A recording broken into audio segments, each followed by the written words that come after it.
Hi friends, आप सभी लोगों का आपके अपने यूट्यूब चैनल एग्रीकल्चर ट्रिक्स पे यानी कि में हार्दिक स्वागत करते हैं। जैसा कि आप लोगों को पता है कि 4 फरवरी को आपका एग्रीकल्चर सुपरवाइजर का एग्ज़ाम होने वाला है।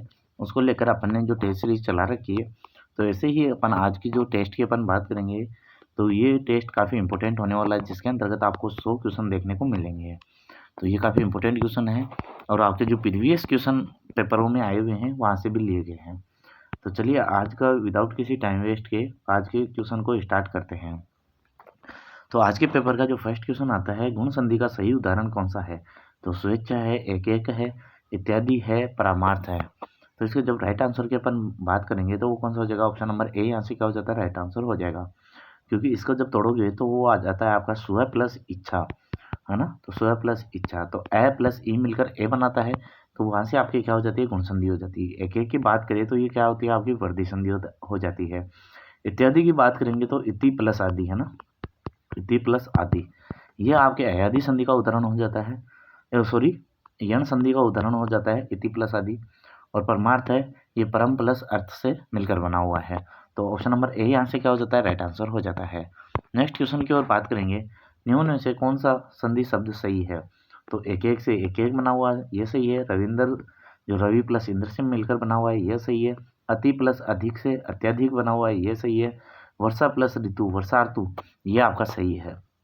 तो जब इसकी राइट आंसर की अपन बात करेंगे कि आपका ऑप्शन नंबर ए यहाँ से क्या हो जाता है? राइट आंसर हो जाता है। जैसे कि मैंने बताया कि ये वर्धी संधि का उदाहरण है, एक प्लस एक, यानी कि इधर ए की स्वर आएगा और इधर ए का स्वर, तो ए प्लस ए मिलके आपका दीर्घ ए हो जाता है ना, बड़ा वाला आई हो जाता है ना। तो ऑप्शन नंबर ए यहाँ से क्या हो जाता है? राइट आंसर हो जाता है। अब बात करें रविंद्र की, रवि प्लस इंद्र तो होता है, लेकिन रवि के अंतर्गत जो आपकी मात्रा होगी, तो रविंद्र में रवि बड़ा होके फिर इंद्र लगता है ना, रविंद्र। तभी अगर इसको तोड़ेंगे तो छोटे ई और बड़ी ई मिलकर बड़ी ई बनाती है, लेकिन इस रविंद्र के अंतर्गत आपको छोटी मात्रा देखने को मिलेगी, इसलिए ये संधि शब्द गलत हो गया। अब बात करें अति प्लस अधिक, तो अति प्लस अधिक नहीं अति प्लस अधिक होगा, तो अति प्लस अधिक, है ना? तो इससे मिलकर बना होगा, तो ये क्या है? ती के अंतर्गत यानी ई के अंतर्गत चेंज हो जाएगा। और नीचे क्या बच रहा है आपके? आ, तो आपका क्या होना चाहिए था? अधिक होना चाहिए था।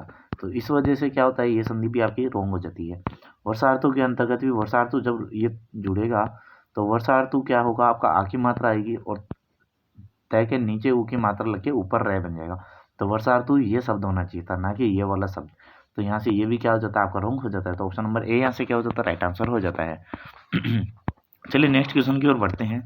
नेक्स्ट क्वेश्चन आता है, प्रतिदिन में समास होगा तो द्वंद्व समास होगा, अव्ययभाव समास होगा, क्रमधारी होगा या तत्पुरुष होगा?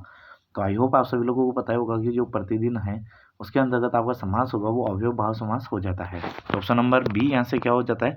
राइट आंसर हो जाता है।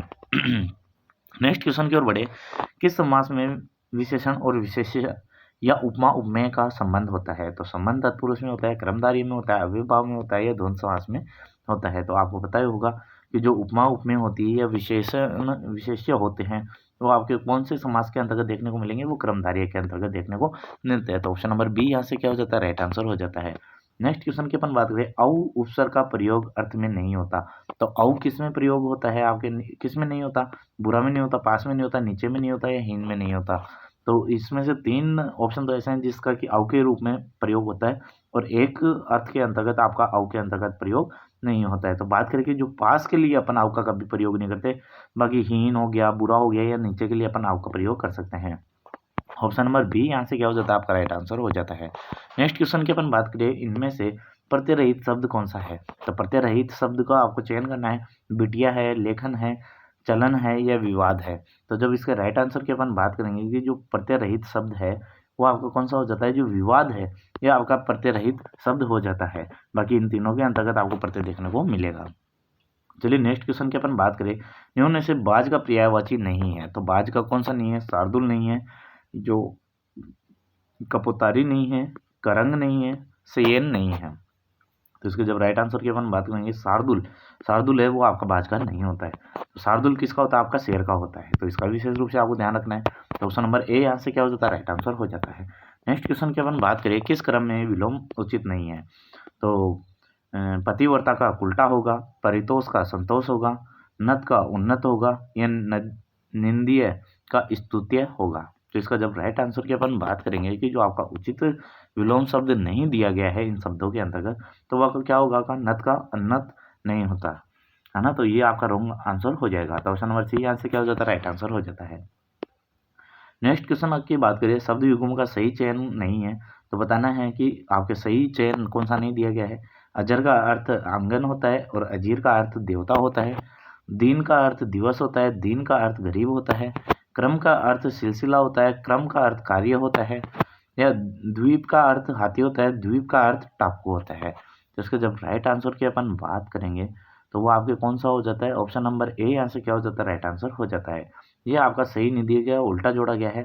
जो अजर होता है, अजर का अर्थ क्या होता है, देवता होता है। अजर का अर्थ देवता होता है और अजीर का अर्थ आंगन होता है।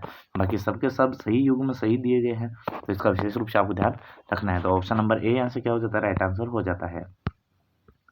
चलिए नेक्स्ट क्वेश्चन की अपन बात करें। नेक्स्ट क्वेश्चन आता है, किस विकल्प में शुद्ध शब्द है।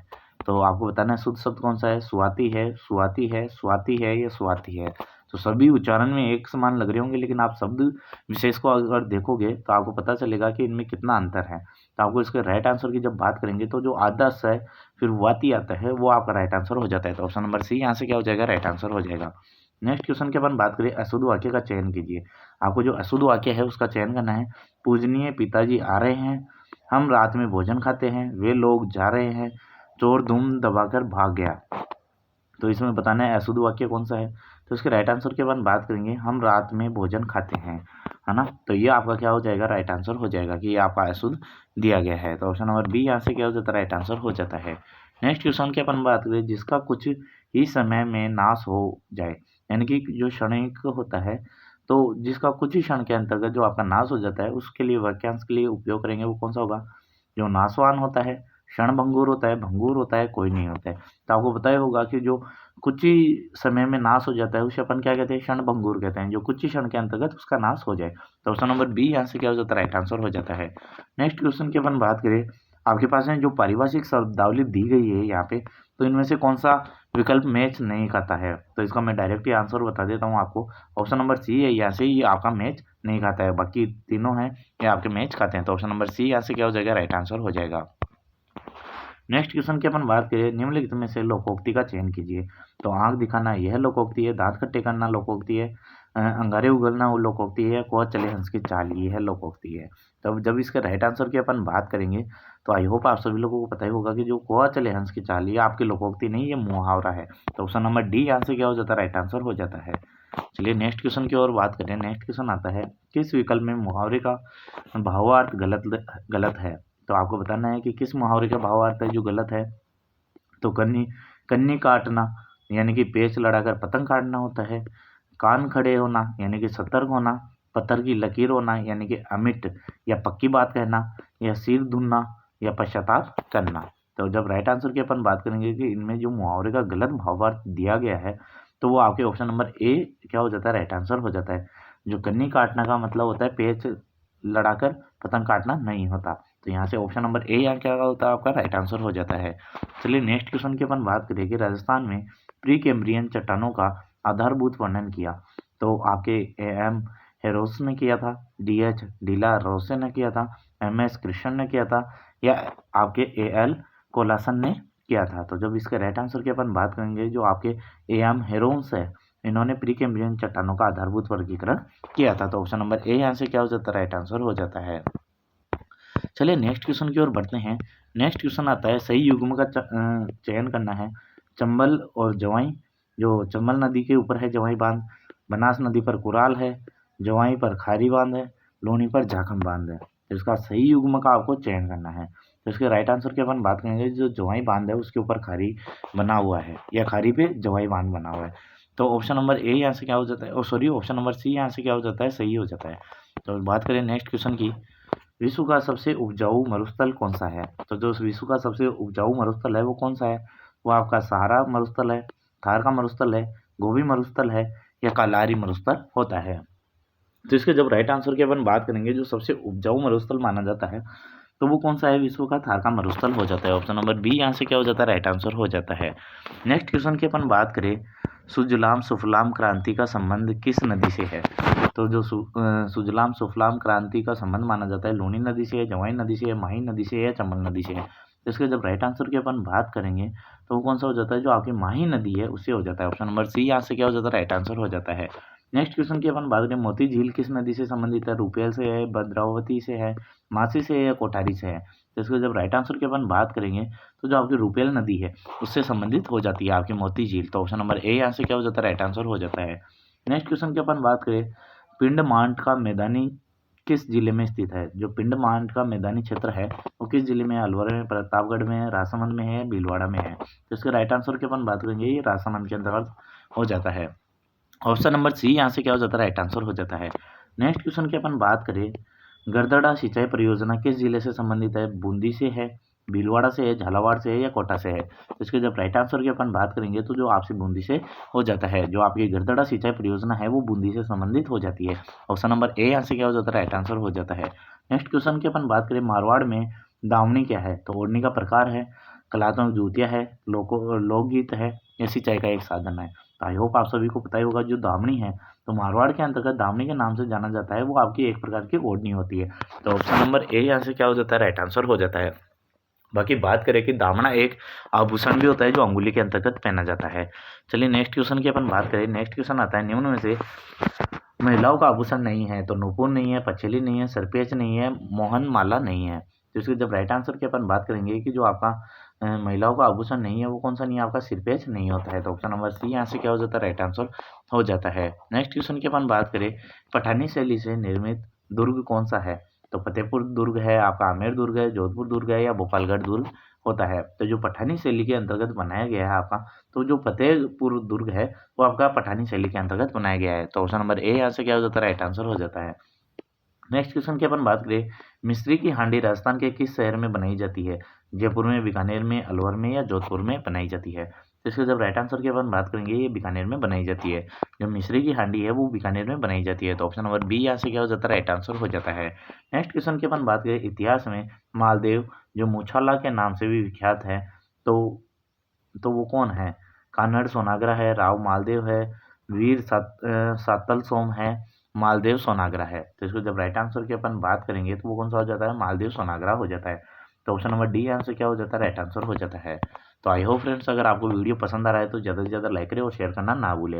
नेक्स्ट क्वेश्चन की ओर बढ़ते हैं। दक्षिणी राजस्थान में भील जनजाति का निम्न में से कौन सा नृत्य नाट्य के रूप में किया जाता है। तो गेर किया जाता है, घूमर किया जाता है, गौरी किया जाता है या गरबा किया जाता है। तो आई होप आप सभी लोगों को पता ही होगा कि जो गौरी नृत्य है वो आपके जो भील जनजाति है उनके द्वारा नाट्य के रूप में भी किया जाता है गौरी नृत्य। तो ऑप्शन नंबर सी यहाँ से क्या हो जाता है, राइट आंसर हो जाता है। ये क्वेश्चन आपका काफ़ी इंपॉर्टेंट क्वेश्चन बन जाता है, काफ़ी बार पूछा गया क्वेश्चन है ना, तो इनका विशेष रूप से आपको ध्यान रखना है। नेक्स्ट क्वेश्चन की अपन बात करें, चारण जाति के द्वारा शांति के समय देवी के प्रशासन में पढ़ा जाने वाला चिरजा पाठ क्या कहलाता है। तो पाठ कहलाता है, सिगाऊ कहलाता है, गढ़ाऊ कहलाता है या चपजा कहलाता है। तो जब इसके राइट आंसर की अपन बात करेंगे तो उसे अपन क्या कहते हैं, सिगाऊ कहते हैं। तो ऑप्शन नंबर बी यहाँ से क्या हो जाता है, राइट आंसर हो जाता है।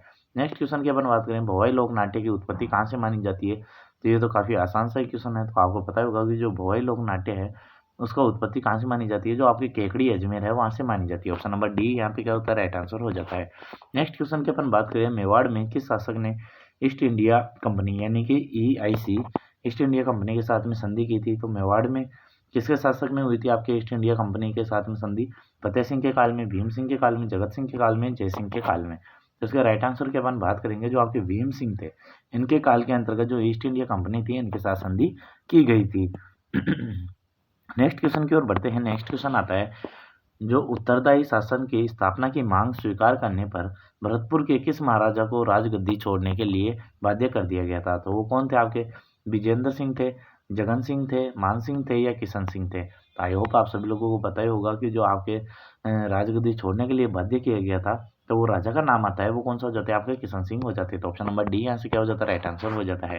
नेक्स्ट क्वेश्चन की अपन बात करें, राजपूताना के राठौड़ राजवंश की पहली राजधानी कौन सी थी। तो जोधपुर थी, सोजत थी, मंडोर थी या अहिर छत्रपुर थी। तो राजपूताना के जो राठौड़ राजवंश था आपका, तो उसकी पहली राजधानी की जब बात की जाती है तो वो कौन सी हो जाती है आपकी, मंडोर हो जाती है। तो मेवाड़ के अंतर्गत आपको पता होगा कि राठौड़ वंश की जब पहली राजधानी बनी थी वो आपकी मंडोरी थी। तो ऑप्शन नंबर सी यहाँ से क्या हो जाता है, राइट आंसर हो जाता है।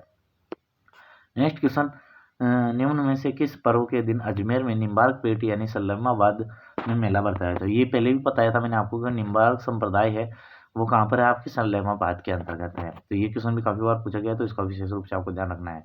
तो मेला किसका पड़ता है, गोगा नवमी पर, राधाष्टमी पर, दशहरे पे पड़ता है, नवरात्रि पे पड़ता है। तो इसकी मैं बता दूँ आपको कि जो आपका निम्बार्क पेट सलेमाबाद में है, तो ये आपके राधाष्टमी के उपलक्ष्य में या उसके दिन यहाँ पे मेला बढ़ता है। तो ऑप्शन नंबर बी यहाँ से क्या हो जाता है, राइट आंसर हो जाता है। नेक्स्ट क्वेश्चन की अपन बात करें, सैयद फारूक खान की मजार कहाँ पर है, फारूकदीन की मजार कहाँ पर है। तो डूंगरपुर में है, जोधपुर में है, अजमेर में है या उदयपुर में है। तो आई होप आप सभी लोगों को पता होगी, मजार वगैरह पड़ी होगी। तो वो ये कहाँ पे आपकी डूंगरपुर में हो जाती है। तो ऑप्शन नंबर ए यहाँ से क्या हो जाता है, राइट आंसर हो जाता है। नेक्स्ट क्वेश्चन की अपन बात करें, जो आपके सुरजन है, रामलाल है, अहमद अली है, किस चित्र से लिखे प्रमुख चित्रकार थे, कोटा के थे, मारवाड़ के थे, बूंदी के थे या चावंड के थे। तो ये चीज़ अपन पहले भी बात कर चुके हैं, जो सुरजन सिंह और रामलाल, जो अहमद अली है, ये किसके थे। तो इसके जब राइट आंसर की अपन बात करेंगे तो ये कहाँ के आपके बूंदी से लिखे हो जाते हैं। ऑप्शन नंबर सी यहाँ से क्या हो जाता है, राइट आंसर हो जाता है। नेक्स्ट क्वेश्चन की अपन बात करें, शिशुपाल वदम संस्कृति महाकाव्य के रचयिता जो महाकवि माघ का संबंध कौन से स्थान से है, सिरोही से है, भीनमाल से है, राणपुर से है या बूंदी से है। तो इसका राइट आंसर की जब अपन बात करेंगे तो वो क्या हो जाता है, आपका भीनमाल हो जाता है। ऑप्शन नंबर बी यहाँ से क्या हो जाता है, राइट आंसर हो जाता है। नेक्स्ट क्वेश्चन की अपन बात करें, टिल्ला भट्ट, जयचंद सूरी, सोमदेव, सुंदर सूरी किस शासक के दरबारी कवि थे। तो ये जितने भी थे ये किसके शासक कवि थे, राणा सांगा के थे, जसवंत सिंह के थे, कुंभा के थे या अजीत सिंह के थे। आई होप आप सभी लोगों को पता होगा कि ये राणा कुंभा के थे। तो ऑप्शन नंबर सी यहाँ से क्या हो जाता है, राइट आंसर हो जाता है। नेक्स्ट क्वेश्चन की अपन बात करें, नेक्स्ट क्वेश्चन आता है कि सभ्यता के उत्खनन में ऐसी मुद्राएं मिली है जिसके एक और त्रिशूल और दूसरी ओर अपोलो के देवता का चित्रित अंकित है। तो जो कालीबंगा में, बेराट में, आहड़ में या गणेश्वर में। तो आई होप आपने, अगर आपके पास में दो ही तो सभ्यता है, कालीबंगा और आहड़, तो आपको पता ही होगा कि ये किस में देखने को मिला था, अपोलो का जो देवता का चित्र अंकित किया हुआ था वो आहड़ के अंतर्गत मिले थे ऐसे सिक्के। तो ऑप्शन नंबर सी यहाँ से क्या हो जाता है, राइट आंसर हो जाता है। नेक्स्ट क्वेश्चन की अपन बात करें, मारवाड़ का भूला विसरा नायक किसे कहा जाता है। तो चंद्रसेन को, मालदेव को, राव गंगा को या राव सूजा को। तो आपको पता होगा कि मारवाड़ का जो भूला विसरा नायक कहा जाता है वो आपके किसे कहा जाता है, जो आपके राव चंद्रसेन थे उसे कहा जाता है। ऑप्शन नंबर ए यहाँ से क्या हो जाता है, राइट आंसर हो जाता है। नेक्स्ट क्वेश्चन की अपन बात करें, राज्य में राजस्थान कृषि नीति लागू हुई थी तो वो 26 जनवरी 2013 को हुई थी, 26 नवंबर 2011 को हुई थी, 13 सितंबर 2013 को हुई थी या 12 अगस्त 2012 को हुई थी। तो इसके जब राइट आंसर की अपन बात करेंगे, 26 जून आपके 2013 को क्या हुई थी, आपकी कृषि नीति लागू हुई थी। ऑप्शन नंबर ए यहाँ से क्या हो जाता है, राइट आंसर हो जाता है। निरपेक्ष आर्द्रता को नापा जाता है तो के ग्राम केजी में, प्रतिशत में, ग्राम घन सेंटीमीटर में या ग्राम में नापा जाता है। तो निरपेक्ष जो आर्द्रता होती है आपकी, तो उसको अपन ग्राम घन सेंटीमीटर के अंतर्गत मापते हैं। अगर बात करें रिलेटिव ह्यूमिडिटी की, अपेक्षित घनत्व की या अपेक्षित आर्द्रता की, तो वो आपकी वो किस में, प्रतिशत में नापी जाती है। तो उसका विशेष रूप से ध्यान रखना। और निरपेक्ष आर्द्रता है उसका अपन किस में नापते हैं, घन सेंटीमीटर स्क्वायर में। नेक्स्ट क्वेश्चन की अपन बात करें, फली वाले पौधे में वातावरणीय नाइट्रोजन स्थिरीकरण किस बैक्टीरिया के द्वारा होता है। तो बताना है, जो फली वाली यानी कि आपकी दलहनी वाली होती है सामान्यतः, तो कौन सा नाइट्रोजन स्थिरीकरण वाला बैक्टीरिया के द्वारा होता है, एक्टिनोमाइसीटीज के द्वारा, राइजोम के द्वारा, बेसिलस के द्वारा, माइकोराइजा के द्वारा। तो इसके राइट आंसर की अपन बात करेंगे तो इसके अंदर जो राइट आंसर देखने को मिलेगा वो क्या होता है, आपके राइजोबियम होता है। तो ऑप्शन नंबर बी यहाँ से क्या हो जाता है, राइट आंसर हो जाता है। और राइजोबियम की अलग अलग प्रजातियां मैंने बताई है, हर क्रॉप की भी, इसका भी वीडियो डाला हुआ है, तो वहाँ से आप ट्रिक के माध्यम से भी देख सकते हो। तो बात करें नेक्स्ट क्वेश्चन की, निम्न में से कौन से संस्तर में खनिज नहीं पाए जाते, ए में नहीं पाए जाते, ओ में, बी में या ई में। तो आपको पता ही होगा कि जो खनिज नहीं पाए जाते वो आपके संस्तर, जो ओ संस्तर होता है उसमें नहीं पाए जाते, क्योंकि ये ओ संस्तर होता है वो अनकल्टिवेटेड सॉइल, सॉरी अन जो कल्टीवेटेड सोइल होती है उसके अंतर्गत ही ओस संस्तर पाया जाता है। जैसे कि अपन ऐसे बोल सकते हैं कि जो आपकी जंगली मृदा होती है या जंगल वाली मृदा होती है वहाँ पे आपको ओस होराइजन है वो आपको देखने को, संस्तर देखने को मिलता है। जहाँ पे खेती नहीं की गई हो तो वहाँ पे खनिज नहीं पाए जाएंगे। तो कौन से संस्तर में नहीं पाए जाते, वो संस्तर में नहीं पाए जाते। और इसी संस्तर, जैसे कि वो संस्तर पाया जाता है उसे अपन क्या कहते हैं, वर्जिन सॉइल भी कहते हैं। तो ऑप्शन नंबर बी यहाँ से क्या हो जाता है, राइट आंसर हो जाता है। नेक्स्ट क्वेश्चन की अपन बात करें, कौन सा जल पेड़ पौधे की जड़ों के द्वारा आसानी से अवशोषित किया जाता है। तो कौन सा जल किया जाता है, आर्द्रताग्राही जल किया जाता है, केशिका जल किया जाता है, स्वतंत्र जल किया जाता है, इनमें से कोई नहीं। तो आपको पता होगा जो पौधों की जड़ों को आसानी से उपलब्ध होता है वो जल होता है आपका केशिकीय जल यानी कि कैपिलरी वाटर होता है। आर्द्रता ग्राही जल होता है वो आपके बैक्टीरियाओं को या सूक्ष्म जीव वगैरह होते हैं ना, उनको उपलब्ध होता है। तो ऑप्शन नंबर बी यहाँ से क्या हो जाता है, राइट आंसर हो जाता है। नेक्स्ट क्वेश्चन की अपन बात करें, निम्न में से कौन सा पोषक तत्व पौधे के लिए आवश्यक नहीं है? तो मैग्नीशियम नहीं है, गंधक नहीं है, लोहा नहीं है, आर्गन नहीं है। तो जब अपन राइट आंसर की अपन बात करेंगे तो आपके पौधे के लिए आवश्यक पोषक तत्व कौन सा नहीं है, आर्गन नहीं होता है। ऑप्शन नंबर डी यहाँ से क्या हो जाता है, राइट आंसर हो जाता है। अगर इसके अलावा भी बात करिए, अपने पास में 17 ही तो पोषक तत्व होते हैं, तो 17 के अंतर्गत भी आपको कौन से आपके मेजरली बात करें जो संरचना वाले होते हैं वो कौन से होते हैं, CHO होते हैं। इसके अलावा प्राथमिक की बात करें NPK होता है। इसके द्वितीय की बात करें CAMGS होता है। और इसके अलावा जो माइक्रो न्यूट्रिएंट वगैरह आते हैं, जो आपके 8 माइक्रो न्यूट्रिएंट हैं, वो कौन कौन से होते हैं, Fe हो जाता है, बोरोन हो जाता है, Mn हो जाता है, Cu हो जाता है, Zn हो जाता है,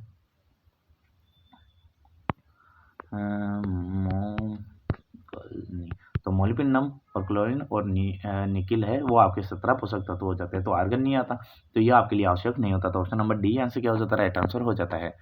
चलिए नेक्स्ट क्वेश्चन की ओर बात करें कि 100 kg सिंगल सुपर फॉस्फेट यानी कि SSP में कितना kg सल्फर पाया जाता है? तो 12 kg, 16 kg, 19 kg या 32 kg। तो आई होप आप सभी लोगों को पता होगा कि सिंगल सुपर फॉस्फेट के अंतर्गत है जो आपके सल्फर पाया जाता है वो कितना पाया जाता है? तो वो पाया जाता है आपका 12%। तो ऑप्शन नंबर ए यहाँ से क्या हो जाता है, राइट आंसर हो जाता है। तो 12% पाया जाता है, तो आपके 100 kg के अंतर्गत कितना होगा, 12 kg होगा। तो 12 kg क्या होगा, आपका राइट आंसर हो जाएगा। नेक्स्ट क्वेश्चन की ओर बढ़ते हैं। आवश्यक पोषक तत्व सल्फर को कौन सी वर्ग में वर्गीकृत किया गया है? तो वृहद पोषक तत्व में, सूक्ष्म पोषक तत्व में, क्रियात्मक पोषक तत्व में या अति सूक्ष्म पोषक तत्व में किया गया है? तो मैंने आपको पहले ही बता दिया कि जो आपके सल्फर है तो वो आपके कौन से के अंतर्गत आते हैं, वो आते हैं आपके वृहद पोषक तत्व में। मैंने बताया कि जो संरचनात्मक होते हैं वो कौन से होते हैं, CHO, कार्बन, हाइड्रोजन, ऑक्सीजन। इसके अलावा जो आपके वृहद पोषक तत्व है वो कौन कौन से होते हैं, NPK है ना, और CAMGS है ना। तो CAMGS यानी कैल्शियम, मैग्नीशियम और सल्फर। तो ये कौन से होते हैं आपके वृहद पोषक तत्व। और सूक्ष्म पोषक तत्व थे वो मैंने 8 के 8 बता ही दिया आपको, तो सूक्ष्म में आएंगे नहीं। और अति सूक्ष्म पोषक तत्व की बात की जाती है तो वो होता है आपका मोलिब्डेनम। और क्रियात्मक पोषक तत्व होते हैं वो आपके अलग से 4 हो जाते हैं, सोडियम हो गया, वेनेडियम हो गया, कोबाल्ट हो गया है ना। ये आपके क्या हो जाते हैं, क्रियात्मक पोषक तत्व हो जाते हैं। तो आई होप आपको समझ में आ गया होगा। तो सल्फर कौन से के अंतर्गत आता है, आपको वृहद पोषक तत्व में आता है। और इसके अलावा बात करें कि सल्फर का यूज़ किया जाता है वो तेलीय फसलें होती है उनमें ज़्यादा किया जाता है ताकि तेल की कंटेंट है वो आपका बढ़ सके। चलिए नेक्स्ट क्वेश्चन की ओर बात करें। नेक्स्ट आता है आपके पास में, कौन सा पोषक तत्व पौधे की वानस्पतिक वृद्धि में सहायक होता है? तो नाइट्रोजन होता है, फास्फोरस होता है, पोटेशियम होता है, सल्फर होता है। तो आई होप आपको बताया होगा। सामान्यतः ये इजी सा क्वेश्चन है कि जो पौधे की वानस्पतिक वृद्धि के लिए अपन ने उत्तरदायी होता है वो आपका नाइट्रोजन होता है। तो ऑप्शन नंबर ए यहाँ से क्या हो जाता है, राइट आंसर हो जाता है। नेक्स्ट क्वेश्चन की अपन बात करें, एक मानव शक्ति कितने अश्व शक्ति के बराबर होता है? तो जो एक मानव अश्व शक्ति है वो कितने शक्ति के बराबर होता है, 0.10, 0.50, 10 या 0.20। आपको बताया होगा 0.10 के बराबर होता है। तो ऑप्शन नंबर ए यहाँ से क्या हो जाता है, राइट आंसर हो जाता है। नेक्स्ट क्वेश्चन की अपन बात करें, राष्ट्रीय बीज निगम अधिनियम कब लागू हुआ था? तो जो राष्ट्रीय बीज अधिनियम है यानी कि जो आपका नेशनल सीड एक्ट है वो आपका कब आया था, NSC कब आई थी, एक्ट है तो वो आपका एक्ट कब लगा था, 1963 में, 1969 में, 1953 में, 1959 में। तो जो राष्ट्रीय बीज अधिनियम है तो वो आपका लागू कब हुआ था, 69 के अंतर्गत हुआ था। तो ऑप्शन नंबर बी यहाँ से क्या हो जाता है, राइट आंसर हो जाता है। और अब आपको बताना है कि जो ये एक्ट है वो आया कब था ना, इसको आपको कमेंट बॉक्स के अंतर्गत बताना है। नेक्स्ट क्वेश्चन की अपन बात करें, गेहूं की फसल में चौड़ी पत्ती दार खरपतवारों को नियंत्रण हेतु कौन सा शाकनाशी का प्रयोग किया जाता है? आइसोप्रोट्यूरान का किया जाता है, मेटॉक्सिन का किया जाता है, मेटासल्फुरान मिथाइल का किया जाता है या एलाक्लोर का किया जाता है? तो आपको पता होगा कि जो गेहूं के अंतर्गत चौड़ी पत्ती वाले खरपतवार होते हैं उसको नियंत्रण करने के लिए लिया जाता है वो आपके मेटासल्फुरान का मिथाइल का यूज़ किया जाता है। ऑप्शन नंबर सी यहाँ से क्या हो जाता है, राइट आंसर हो जाता है। नेक्स्ट क्वेश्चन की अपन बात करें, राजस्थान के बारानी क्षेत्रों में किसान निम्नलिखित में से किस मिश्रित शस्य क्रम को ज़्यादा अपनाते हैं? तो वर्षा के जल को ज़्यादा दक्षता प्राप्त करने हेतु अपनाते हैं, मिश्रित शस्य क्रम में अधिक उपज प्राप्त करने हेतु अपनाते हैं, फसल खराब होने की स्थिति में अपनाते हैं या उपरोक्त में से कोई नहीं। तो जब इसके राइट आंसर की अपन बात करेंगे तो जो आपके मिश्रित शस्य क्रम से अधिक उपज प्राप्त करने हेतु अपनाते हैं। तो ऑप्शन नंबर बी यहाँ से क्या हो जाता है, राइट आंसर हो जाता है। काफ़ी इंपॉर्टेंट क्वेश्चन है, काफ़ी बार पूछा गया क्वेश्चन है कि संकर मक्का की बीज दर होती है वो 10 से 15 होती है, 15 से 20 होती है, 20 से 25 होती है या 25 से 30 होती है। तो आई होप आपको मैंने ये 3 से 4 बार क्वेश्चन करवा दिया, पता ही होगा कि आपको संकर मक्का की बीज दर होती है वो 20 से 25 होती है, और संकुल मक्का की पूछा जाए तो वो कितनी होती है आपकी 15 से 20 होती है संकुल मक्का की। और लेकिन आपको बताया मैंने कि एकमात्र ऐसी क्रॉप है मक्का जिसके अंतर्गत जो संकर सीड होते हैं यानी कि संकर मक्का होता है उसकी बीज दर ज़्यादा होती है। नहीं, ज़्यादातर हर क्रॉप के अंतर्गत जो संकर बीज दर होगी वो कम होगी और संकुल की ज़्यादा होती है। इसके अंतर्गत उल्टा देखने को मिलेगा, संकर की बीज दर ज़्यादा होती है, तो 20 से 25 होती है और 15 से 20 आपके संकुल मक्का की हो जाती है। चलिए नेक्स्ट क्वेश्चन की ओर बात करें, निम्न में से कौन सी फसल में लेग्यूमिनेसी कुल से संबंधित नहीं है। तो लेग्यूमिनेसी कुल की कौन सी नहीं है आपकी, राजमा नहीं है, मैसूर नहीं है, अरहर नहीं है, सूरजमुखी नहीं है। तो इसके जब राइट आंसर की अपन बात करेंगे तो आपका सूरजमुखी है वो आपके लेग्यूमिनेसी से नहीं होती। तो अब बात करेंगे ऑप्शन नंबर डी, यहाँ से क्या हो जाता है राइट आंसर हो जाता है। नेक्स्ट क्वेश्चन की अपन बात करें, दलहनी फसल में मटर का मुख्य रोग कौन सा है। तो दलहनी फसल में मटर के अंतर्गत जो मुख्य रोग लगता है वो उकटा लगता है, चूनी फफूंदी लगता है, जड़ गलन लगता है, मोजेक लगता है। तो इसके जब राइट आंसर की अपन बात करेंगे, जो चूनी फफूंदी है ना तो वो ज़्यादातर देखने को मिलती है। तो ऑप्शन नंबर बी यहाँ से क्या हो जाएगा राइट आंसर हो जाएगा। नेक्स्ट क्वेश्चन की अपन बात करें, काफ़ी इंपॉर्टेंट क्वेश्चन है, ये आपके एमपीयूटी के द्वारा भी पूछा गया था ये क्वेश्चन। प्रताप जिसे कि C50 किस्म है, तो मूली की है, सॉरी मूंगफली की है, तिल की है, मूंग की है या धान की है। तो जो आपकी प्रताप या C50 है ये किसकी किस्म हो जाती है। तो इसका जब राइट आंसर की अपन बात करेंगे तो जो आपकी तिल है उसकी प्रताप C50 किस्म हो जाती है। तो ऑप्शन नंबर बी यहाँ से क्या हो जाता है राइट आंसर हो जाता है। ये क्वेश्चन आपका पहले भी पूछा गया है तो इसका विशेष रूप से आपको ध्यान रखना है। नेक्स्ट क्वेश्चन की अपन बात करें, चारा उत्पादन हेतु जेई की कितने केजी प्रति हेक्टेयर बीज दर काम में लेते हैं। तो चारा हेतु काम में लेने के लिए 30 से 40 केजी हेक्टेयर लेते हैं, 50 से 60 केजी हेक्टेयर लेते हैं, 70 से 80 केजी हेक्टेयर लेते हैं, 80 से 100 केजी हेक्टेयर लेते हैं। तो इसके जब राइट आंसर की अपन बात करेंगे तो वो कौन सी हो जाती है आपकी 80 से 100 केजी हेक्टेयर हो जाती है। तो ऑप्शन नंबर डी यहाँ से क्या हो जाता है राइट आंसर हो जाता है। नेक्स्ट क्वेश्चन की ओर बढ़ते हैं, निम्न में से गन्ने किस परिवार से संबंधित है। ग्रेमिनी से है, कंपोजिटी से है, सोलेनेसी से है, टीलियसी से है। तो आपको पता होगा जो गन्ना है तो आपको कौन सी फैमिली से वो ग्रेमिनी या ग्रास कुल से बिलोंग रखता है। तो ऑप्शन नंबर ए यहाँ से क्या हो जाता है राइट आंसर हो जाता है। नेक्स्ट क्वेश्चन की अपन बात करें, निम्न में से कौन सी फसल बीज या मसालों के अंतर्गत नहीं आती। तो जीरा नहीं आती, मेथी नहीं आती, सौंफ नहीं आती या मिर्च नहीं आती। ये क्वेश्चन आपके प्रीवियस क्वेश्चन के अंतर्गत भी पूछा गया है और मैंने पहले बताया था कि जो हरी मिर्च है या मिर्च है वो आपके बीज या मसालों के अंतर्गत नहीं आती। ऑप्शन नंबर डी यहाँ से क्या हो जाएगा राइट आंसर हो जाएगा। नेक्स्ट क्वेश्चन की ओर बढ़े, औषधि उत्पादन में राजस्थान का स्थान है, पहला है, दूसरा है, पांचवा है या सातवां है। तो इसके जब राइट आंसर की अपन बात करेंगे कि जो औषधि उत्पादन में है वो आपका पहला स्थान हो जाता है। ऑप्शन नंबर ए यहाँ से क्या हो जाता है राइट आंसर हो जाता है। नेक्स्ट क्वेश्चन की अपन बात करें, राष्ट्रीय बागवानी बोर्ड कहाँ पर स्थित है। तो दिल्ली में है, जयपुर में है, गुड़गांव में है या हिसार में। ये चीज़ तो आपको पता होगी कि जो राष्ट्रीय बागवानी बोर्ड है वो आपका कहाँ पर स्थित है। तो इसके जब राइट आंसर की अपन बात करेंगे ये गुड़गांव के अंतर्गत स्थित है। ऑप्शन नंबर सी यहाँ से क्या हो जाता है राइट आंसर हो जाता है। नेक्स्ट क्वेश्चन की अपन बात करें, विटामिन बी का अन्य नाम क्या है।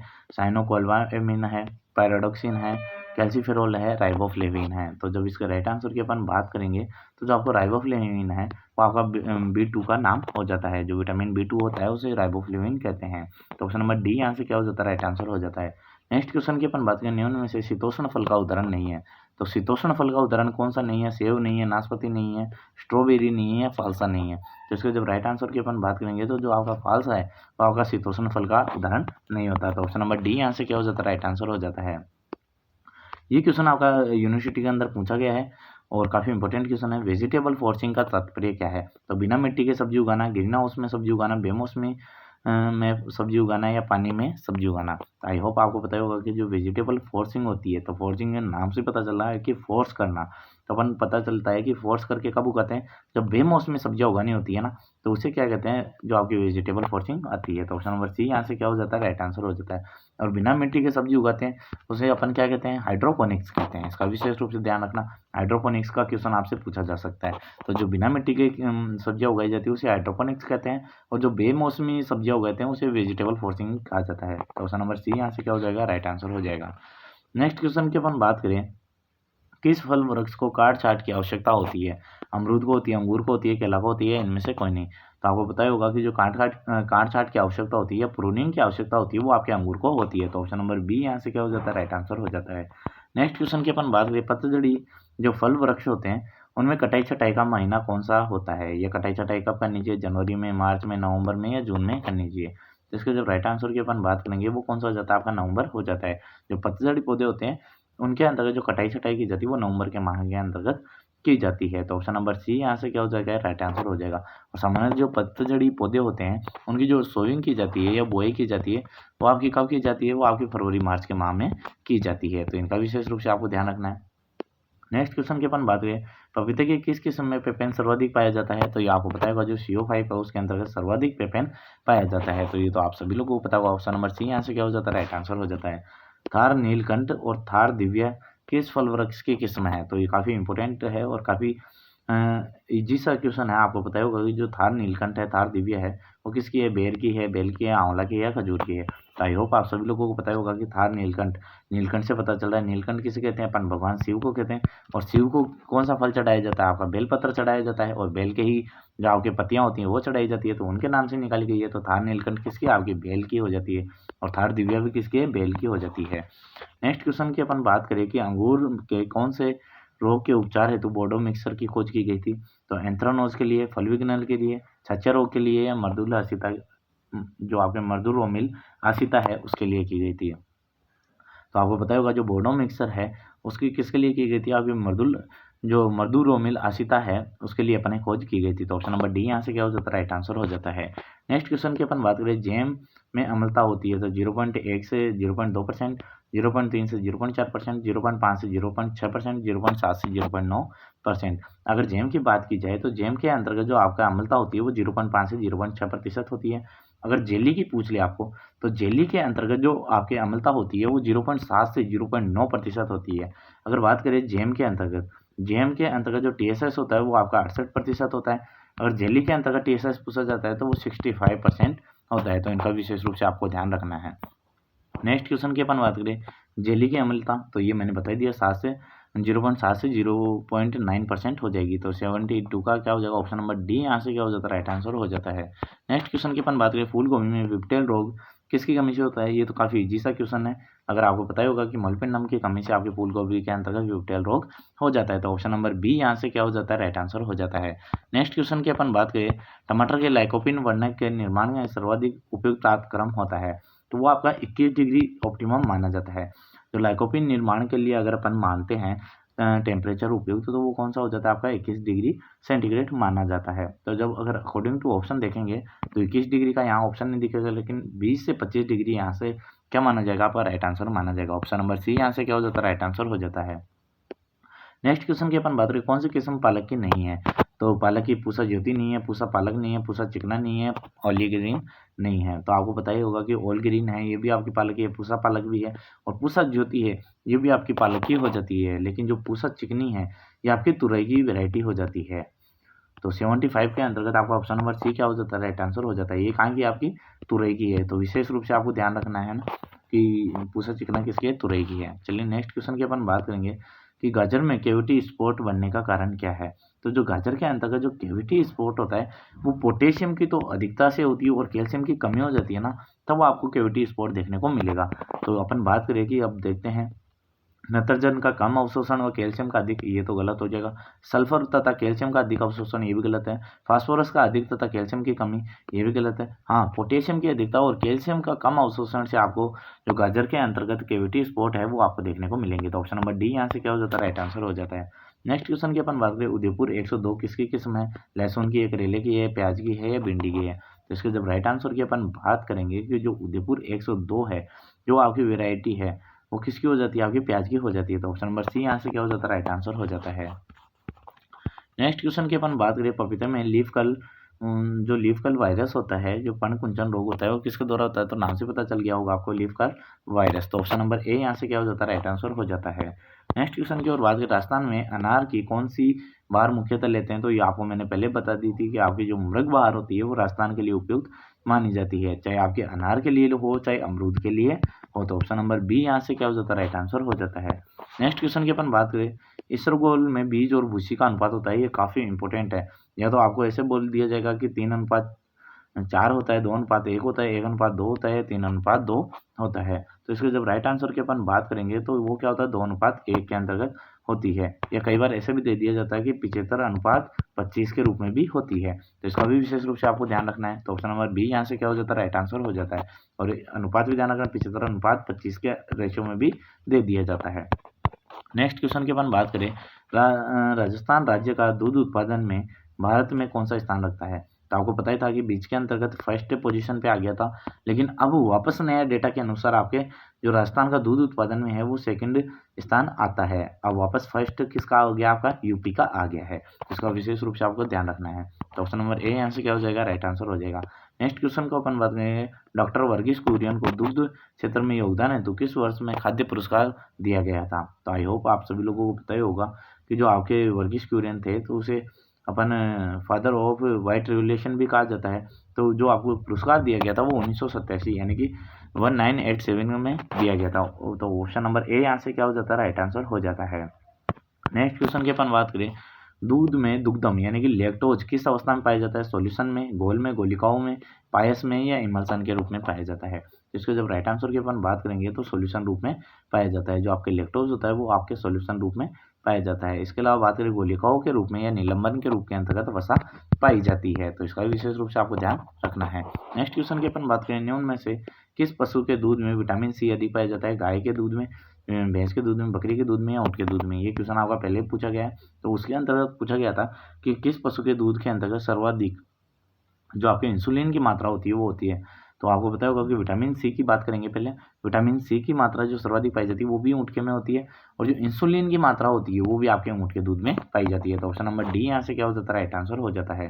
नेक्स्ट क्वेश्चन की अपन बात करें, घी में स्वतंत्रता वसा या स्वतंत्रावशीय अम्ल क्रमशः कितने पाए जाते हैं। तो घी के अंतर्गत जो स्वतंत्रता वसा होती है, ये क्वेश्चन अपन पहले भी बात कर चुके हैं। तो वो कितनी होती है, 0.5% से कम होती है ना।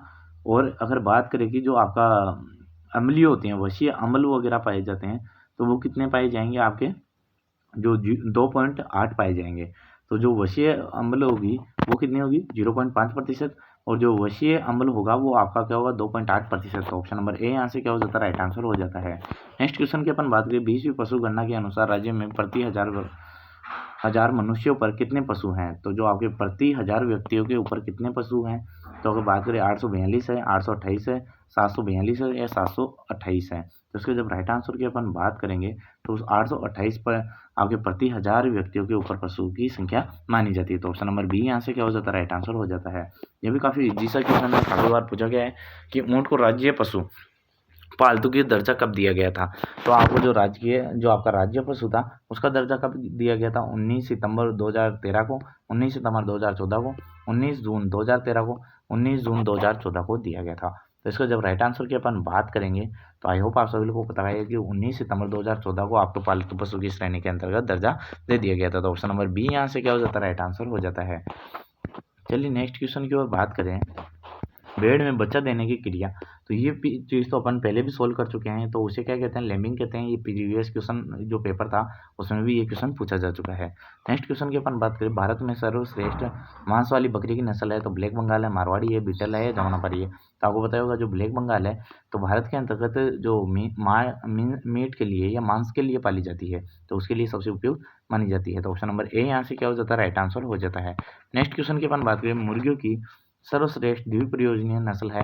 तो वो कौन सी है, रोड आइलैंड रेड है, प्लाईमाउथ रॉक है, व्हाइट लैंडहॉर्न है या पिनार्क है। तो इसके जब राइट आंसर की अपन बात करेंगे, जो रोड आइसलैंड रेड है वो आपकी क्या है, द्विप्रयोजनीय नस्ल की अच्छी नस्ल मानी जाती है। तो ऑप्शन नंबर ए यहाँ से क्या हो जाता है, राइट आंसर हो जाता है। अंडे की बात की जाएगी तो आपकी वो कौन सी हो जाएगी, व्हाइट लैंडहॉर्न हो जाएगी। क्वेश्चन नंबर नेक्स्ट की बात करते हैं। तो बात करिए, पत्ती नुमा घुमावदार लंबे कान किस गोवंश की विशेषता है। तो जो पत्ती नुमा घुमावदार लंबे कान होते हैं वो रेड सिंध के होते हैं, साहिवाल के होते हैं या राठी के होते हैं या गिर के होते हैं। तो इसके राइट आंसर की जब बात करेंगे तो जो आपकी गिर होती है उसके अंतर्गत पत्ती नुमा घुमावदार लंबे कान पाए जाते हैं। तो ऑप्शन नंबर डी यहाँ से क्या हो जाता है, राइट आंसर हो जाता है। नेक्स्ट क्वेश्चन की अपन बात करें, जिसमें कच्चे रेशे की मात्रा यानी कि क्रूड फाइबर है वो आपके 18% से कम होगा।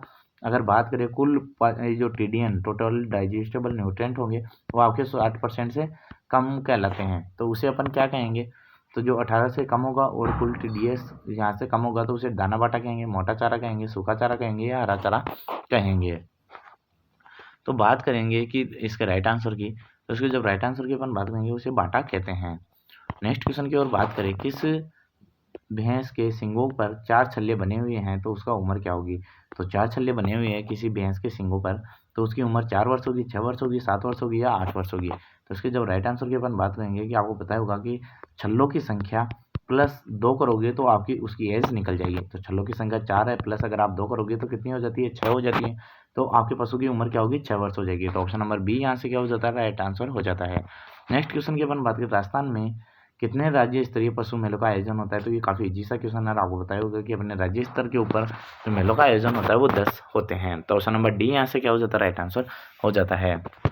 नेक्स्ट क्वेश्चन की अपन बात करें, पशुओं के बाह्य परजीवियों को नष्ट करने के लिए काम में नहीं लेते। तो फिनोवैक्सीन या काम में नहीं लेते, या आर्सेनिक सल्फाइड काम में नहीं लेते, मेलाथियान काम में नहीं लिया जाता है, या बुटाक्स का यूज़ नहीं किया जाता। तो इसके राइट आंसर की अपन जब बात करेंगे तो आपको फिनोविक्स है तो वो आपके बाह्य परजीवियों को नष्ट करने के लिए काम में नहीं लिया जाता। तो ऑप्शन नंबर ए यहाँ से क्या हो जाता है, राइट आंसर हो जाता है। नेक्स्ट क्वेश्चन की अपन बात करें, फाउल पॉक्स वैक्सीन का टीका कब लगाया जाता है। तो जनवरी में लगाया जाता है, मार्च में लगाया जाता है, मई में लगाया जाता है या जून में लगाया जाता है। तो इसके राइट आंसर की अपन बात करेंगे तो वो कौन सा हो जाता है, आपके मार्च के माह में नहीं लगाया जाता। ऑप्शन नंबर बी यहाँ से क्या हो जाता है, राइट आंसर हो जाता है कि जो आपके फाउल पॉक्स वैक्सीन का टीका है वो मार्च के माह में लगाया जाता है। तो ऑप्शन नंबर बी यहाँ से क्या हो जाता है, राइट आंसर हो जाता है। नेक्स्ट क्वेश्चन की अपन बात करें, न्यूकैसल रोग के फैलता है तो वो प्रोटोजोआ से फैलता है, वायरस से मुर्गियों में फैलता है, जीवाणु से सुअरों में फैलता है। तो आपको पता ही होगा, मैंने पहले बताया था न्यूकैसल है उसे अपन रानीखेत के नाम से भी जानते हैं। तो ये सामान्य तो मुर्गियों में होता है, तो ये किससे होता है, वायरस से मुर्गियों में फैलता है। तो अगर आपको ये भी पता है कि ये मुर्गियों में होता है ना, तो भी आप इसको राइट आंसर कर सकते थे। तो ऑप्शन नंबर बी यहाँ से क्या होता है, राइट आंसर हो जाता है। नेक्स्ट क्वेश्चन की अपन बात करें, चने से प्राप्त चारा जिसे कि ऊँट बड़े चाव से खाते हैं तो वो क्या है, खारिया कहलाता है, पालर पात कहलाता है, लूम कहलाती है या खाकला कहलाती है। तो इसके जब राइट आंसर की अपन बात करें, जो खारिया है उसके नाम से जाना जाता है। जो आपके चने के पत्तों से जो हरा चारा प्राप्त किया जाता है उसे अपन क्या कहते हैं, खारिया कहते हैं। तो ऑप्शन नंबर ए यहाँ से क्या होता है, राइट आंसर हो जाता है।